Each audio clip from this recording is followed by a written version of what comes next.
मनुष्य बड़ा विचित्र प्राणी है।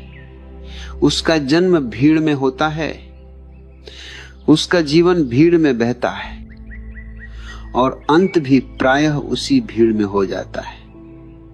फिर भी आश्चर्य यह है कि वही मनुष्य यह अनुभव करता है कि जीवन में शांति कभी उतरी ही नहीं। यह दृश्य कुछ वैसा ही है जैसे जल में रहने वाली मछली प्यास की बात करे। जिन बातों की खोज दूर दूर तक की जाती है वे अक्सर सबसे पास होती है, लेकिन जो बहुत पास होता है वह दिखाई नहीं देता। जीवन की कुछ सच्चाइयां इतनी सरल हैं कि बुद्धि उन्हें महत्व नहीं देती। मन कहता है इसमें नया क्या है, और उसी क्षण वह सत्य हाथ से फिसल जाता है। अकेले रहना, कम बोलना और जीवन की दिशा में आगे बढ़ते जाना ये कोई सिद्धांत नहीं है, न ही कोई उपदेश। ये तो जीवन की सहज अवस्थाएं हैं। लेकिन जब इन पर ध्यान नहीं दिया जाता तो पूरा जीवन अधूरा सा बीत जाता है, क्योंकि इन छोटे से प्रतीत होने वाले सूत्रों में वास्तव में पूरा जीवन छुपा होता है। मनुष्य अकेले रहने से डरता है।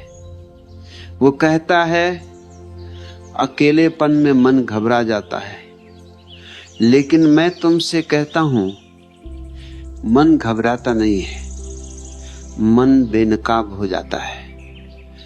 जब तुम अकेले होते हो तब कोई दर्पण नहीं होता जिसमें तुम झूठा चेहरा देख सको।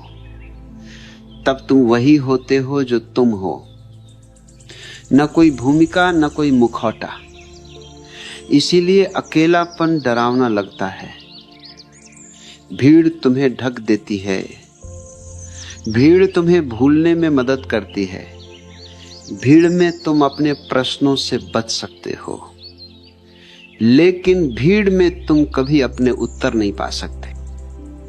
जो आदमी अपने ही साथ बैठ नहीं सकता, वो संसार में कहीं भी बैठ जाए वह बेचैन ही रहेगा।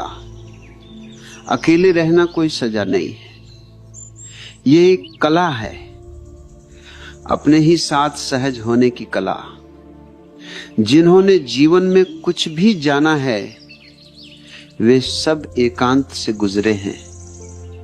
जंगलों में, पहाड़ों में या फिर शहर के बीचों बीच अपने भीतर। भीड़ हमेशा बाहर होती है, एकांत भीतर होता है। जब तुम अकेले बैठते हो तो तुम्हारा मन शोर मचाता है, विचार दौड़ते हैं, पुरानी स्मृतियां उठती हैं, अधूरी इच्छाएं सिर उठाती हैं। यही वो क्षण है जब अधिकांश लोग भाग जाते हैं। वे कहते हैं ये ध्यान मेरे लिए नहीं है, ये शांति मेरे लिए नहीं है। लेकिन जो थोड़ी देर और ठहर जाता है वही खजाने तक पहुंचता है। अब दूसरी बात, कम बोलो।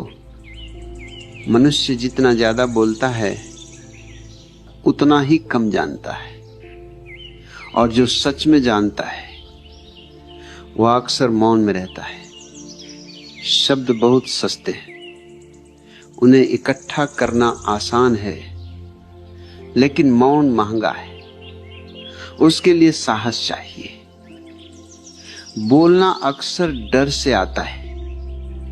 डर कि कहीं लोग तुम्हें नजरअंदाज न कर दें, डर कि कहीं तुम छोटे न पड़ जाओ, डर कि कहीं तुम्हारा अस्तित्व न खो जाए। लेकिन जिसे अपने होने का स्वाद मिल गया उसे बोलने की जरूरत नहीं होती।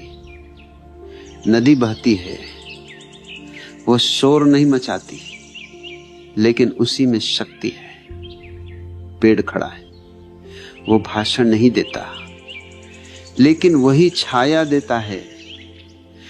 कम बोलने का अर्थ चुप रहना नहीं है। कम बोलने का अर्थ है अनावश्यक को गिरा देना। जब तुम बोलते हो तो अपनी ऊर्जा बाहर फेंकते हो।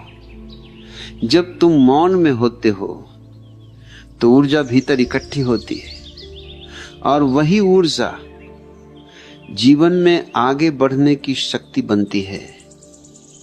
अब तीसरी बात, जीवन में आगे बढ़ो, लेकिन आगे बढ़ने का अर्थ दूसरों से आगे निकलना नहीं है। वह तो सिर्फ अहंकार की दौड़ है। आगे बढ़ने का अर्थ है आज तुम जो हो उससे थोड़ा और जागरूक होना। आगे बढ़ना भीतर की यात्रा है। जो व्यक्ति दूसरों की आंखों से अपने जीवन को देखता है वो कभी आगे नहीं बढ़ सकता। वो बस दिशा बदलता रहता है। आज लोग कहते हैं लोग क्या कहेंगे, और यही एक वाक्य पूरे जीवन को बर्बाद कर देता है। लोग कुछ न कुछ तो कहेंगे, तुम चुप रहो तो भी, तुम बोलो तो भी, तो बेहतर है तुम वही करो जो तुम्हारी अंतरात्मा कहे। भीड़ कभी जोखिम नहीं उठाती। भीड़ हमेशा सुरक्षित रास्ता चुनती है, लेकिन सुरक्षित रास्ता तुम्हें वहीं रखता है जहां सब हैं। जो आगे बढ़ता है वो अकेला चलता है। उसका रास्ता न देखा होता है, उसका भविष्य अनिश्चित होता है। लेकिन वही जीवन है।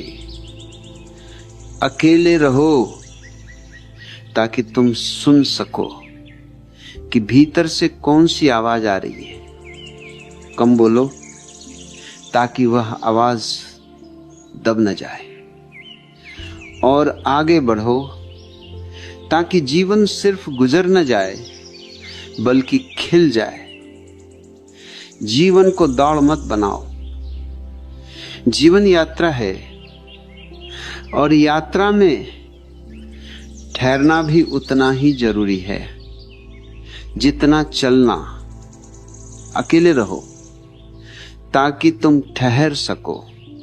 कम बोलो ताकि तुम सुन सको और आगे बढ़ो। लेकिन अपनी गति से, अपनी दिशा में। याद रखना, जीवन किसी प्रतियोगिता का नाम नहीं है। ये एक खोज है, और खोज हमेशा अकेले की जाती है।